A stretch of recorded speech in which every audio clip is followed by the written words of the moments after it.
Cette histoire est tout simplement rocambolesque, déconcertante. J'ai presque littéralement envie de dire ubuesque. Les amis, il y a de cela quelques jours maintenant que le Nigeria fait la une dans les journaux et médias de communication en Afrique et dans le monde. En effet, le pays est au cœur d'une polémique épique qui oppose les instances de régulation du secteur pétrolier du pays à Aliko Dangote, l'homme le plus riche d'Afrique. Les amis, qu'est-ce qui se passe actuellement au Nigeria? C'est le sujet particulièrement épineux que nous allons essayer de développer aujourd'hui dans cette vidéo. Tenez-vous bien, c'est parti.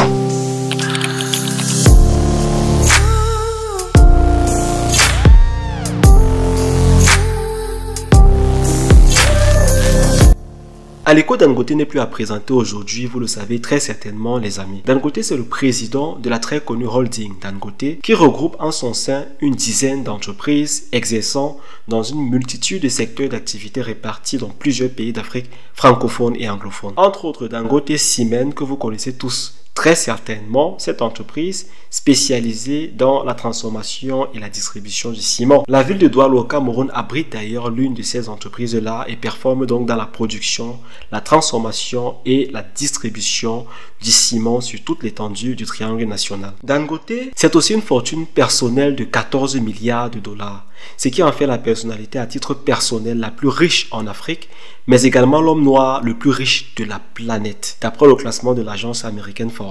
Cet homme est purement et simplement une référence incontestable dans l'univers mondial du business. Mais qu'est-ce qui se passe avec Aliko Dangote depuis peu? Alors, il y a de cela quelques jours maintenant, les amis, que Dangote a fait une sortie inattendue sur la chaîne DW lors de laquelle il a fait des révélations choquantes concernant la situation de l'un de ses projets les plus récents dans son pays, le Nigeria. En effet, il y a quelques années encore, Dangote, président de la holding Dangote, annonçait un investissement totalement hilarant dans le cadre d'un projet surréaliste à l'échelle continentale. Un investissement comme jamais il n'a été fait par un individu à titre personnel en Afrique. Je vous parle d'un investissement colossal de 20 milliards de dollars.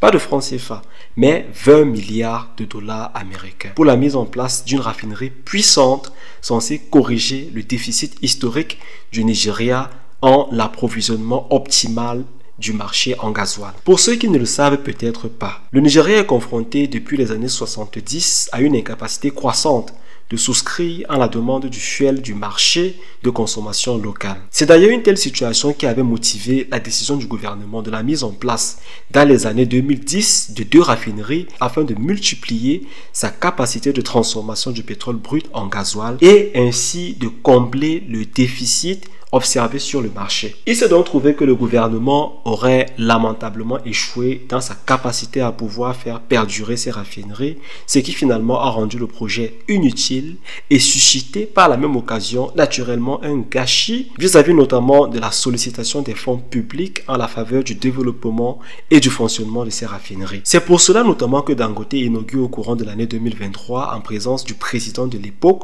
Mohamed Bouhari, sa raffinerie.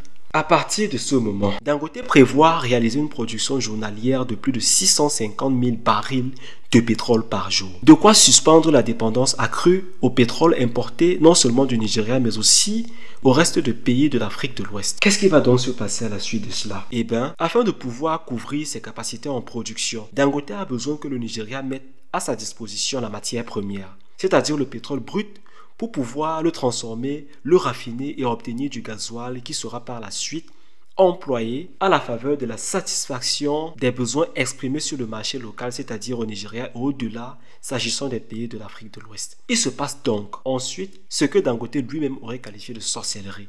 Oui, figurez-vous que le Nigeria, son pays, le pays de Dangote, le pays où il a implanté sa raffinerie, refuse de lui vendre le pétrole brut afin qu'il puisse faire fonctionner sa raffinerie au Nigeria. Incroyable.